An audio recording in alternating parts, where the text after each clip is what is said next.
నమస్తే. Welcome to our channel. Senior film journalist Narayana Raju garu ఉన్నారు. వారితో మాట్లాడదాం. సార్ నమస్తే సార్. సార్ అయితే వైసీపీ కీలక నేత విజయసాయి రెడ్డి గారు ఏపీ పాలిటిక్స్ గురించి ఒక ఆసక్తికరమైన ట్వీట్ చేశారు. అదేంటంటే యువ ఆంధ్రాని 75 ఏళ్ల వృద్ధుడైన చంద్రబాబు నాయుడు గారు పరిపాలించడం కాదు, పవన్ కళ్యాణ్ పరిపాలిస్తే కనుక అంటే సీఎం అయితే కనుక చాలా బాగుంటుంది అనేది ఆ ట్వీట్ సారాంశం సార్. సో దాని గురించి మీరేం చెప్తారు? ఇప్పుడు విజయసాయి రెడ్డి గారి విమర్శలు ఎప్పుడు గమ్మత్తుగానే ఉంటాయి.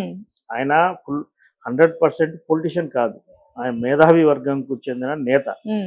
అనుకోకుండా రాజకీయాల్లోకి వచ్చారు, వైఎస్ కుటుంబం వల్ల లబ్ధి పొందారు, జగన్ వల్ల రాజ్యసభకు కూడా వెళ్ళారు.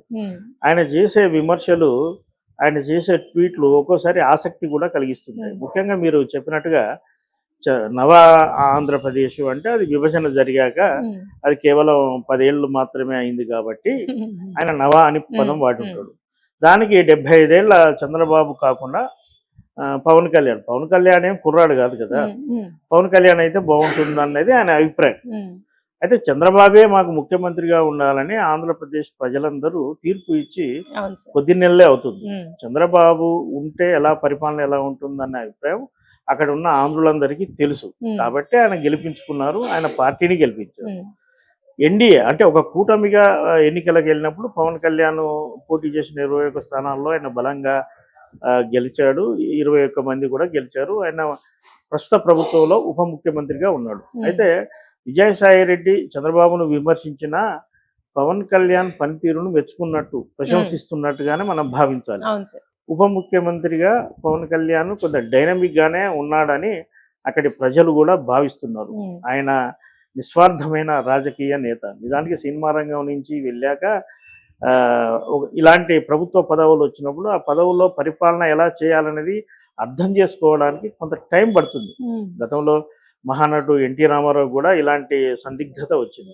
కానీ పవన్ కళ్యాణ్ నేరుగా తనకున్న అనుభవం, తక్కువ అనుభవంతోనే డిపార్ట్మెంట్ల మీద స్టడీ చేసి ప్రజలకు ఏదైనా మంచి చేయాలి తన డిపార్ట్మెంట్ ద్వారా అనే అభిప్రాయంతో ఆయన పనితీరు మనకు కనబడుతుంది. అయితే ఇక్కడ అనుభవమా కుర్రతనమా అనేది విజయసాయి రెడ్డి ఒక మాట మాట్లాడుతున్నాడు. రాజకీయాల్లో అంటే మామూలుగా ప్రభుత్వ ఉద్యోగులకు రిటైర్మెంట్ వయసు ఉంటుంది, జడ్జిలకు కూడా ఉంటుంది. కానీ ఈ రాజకీయ నేతలకు రిటైర్మెంట్ వయసు ఉండదన్న విషయం విజయసాయి రెడ్డికి కూడా తెలుసు. ఆయనకు చంద్రబాబును 75 ఏళ్ల వృద్ధుడు లేదా ఆయన పరిపాలన చేత కాలేదు అనే అభిప్రాయాన్ని ఆయన వ్యక్తం చేసిన ఈ రీసెంట్గా విజయవాడలో వరదలు వచ్చినప్పుడు చంద్రబాబు నాయుడు యువకుడి కంటే యాక్టివ్గా, హుషారుగా ఎంత సేవ చేశాడో అందరూ గమనించి ఉన్నాం. యువ మంత్రులు కూడా ఇంట్లో కూర్చుంటే ఆయన పబ్లిక్లో తిరిగాడు డే నైట్. మరి ఆయన యువకుడా వృద్ధుడా అన్నది విజయసాయి రెడ్డి అర్థం చేసుకోవాలి. అలాగే పవన్ కళ్యాణ్కు కితాబ్ ఇవ్వడం అభినందనీయమే. అయితే పవన్ కళ్యాణ్కి ఇంకా రాజకీయ భవిష్యత్తు చాలా ఉంది.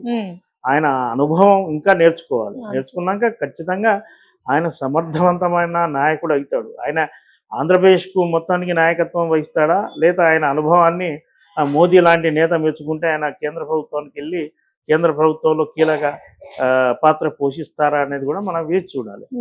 మళ్ళీ విజయసాయి రెడ్డి కామెంట్ విషయానికి వస్తే 75 ఏళ్ళు వృద్ధత్వం అనుకుంటే కేంద్ర ప్రభుత్వంలో చాలామంది తప్పుకోవాల్సి ఉంటుంది. ముఖ్యంగా ప్రధాని కూడా 75 ఏళ్లకు సమీపిస్తున్నారు. మరి ఆయనను కూడా తప్పుకోమని విజయసాయి రెడ్డి సూచన చేస్తున్నాడా అనేది ఆలోచించాలి. చంద్రబాబు కేవలం ఆంధ్రప్రదేశ్కి మాత్రమే, కానీ మోదీ గారు మొత్తం దేశానికి. మరి వయసు అనేది రాజకీయాల్లో ఎప్పుడూ అడ్డం కాదు. విజయసాయి రెడ్డి ప్రస్తుతం ఆంధ్రప్రదేశ్లో ఉన్న ప్రభుత్వంలో స్ప్లిట్ తేవడానికి చంద్రబాబు మీద ఉన్న రాజకీయ కక్షను ఆయనను ఎలా ఎదుర్కోవాలో తెలియక ఇటు పవన్ కళ్యాణ్ లాంటి వాడిని పోవడం ద్వారా ఆయన ఒక కొత్త సంకేతం ఇచ్చే ప్రయత్నం చేశాడు. మరి పవన్ కళ్యాణ్కు గతంలో వైఎస్ జగన్కు మధ్య చాలా వైరం ఉండేది. మరి జగన్ ఓడిపోయాడు, పవన్ కళ్యాణ్ డిప్యూటీ సీఎంగా ఉన్నాడు. మరి ఇక్కడ పవన్ పొగడడం అంటే ఆయన ఉద్దేశం ఏంటో, లేదా భవిష్యత్తులో మూటా ముళ్ళే చదువుకొని పవన్ కళ్యాణ్ జిందాబాద్ అని జనసేనలోకి వెళ్తాడా, లేదా గతంలో మరి జగన్మోహన్ కూడా యువకుడే కదా, మరి ఆయన యువ రక్తం ఉన్నప్పటికీ సరైన విధంగా పాలన చేయలేకపోయాడని విజయసాయి రెడ్డి భావించాడా, అందుకే పవన్ కళ్యాణ్ లాంటి నేత కావాలని కోరుకుంటుండా, కొంత కంక్లూజన్ ఉన్న రీసెంట్గా విజయసాయి రెడ్డి గారి మీద వస్తున్న ఆరోపణలు ఆయన చంద్రబాబు లక్ష్యంగా చేసుకొని ఆయన స్కట్స్ వదులుతున్నాడు. దీన్ని చంద్రబాబుకు తాకాలంటే ఆయన పక్కనే రైట్ హ్యాండెడ్గా ఉన్న మన పవన్ కళ్యాణ్ ఉపయోగించుకునే ప్రయత్నం చేస్తున్నాడు. కేవలం ఇది ఒక ట్వీట్గానే చూడాలి తప్ప విజయసాయి రెడ్డి మనసులో ఏది పెట్టుకున్నా అది జరిగే అవకాశాలు మనకు కనిపించట్లేదు. అయితే ఒక విధంగా పవన్ను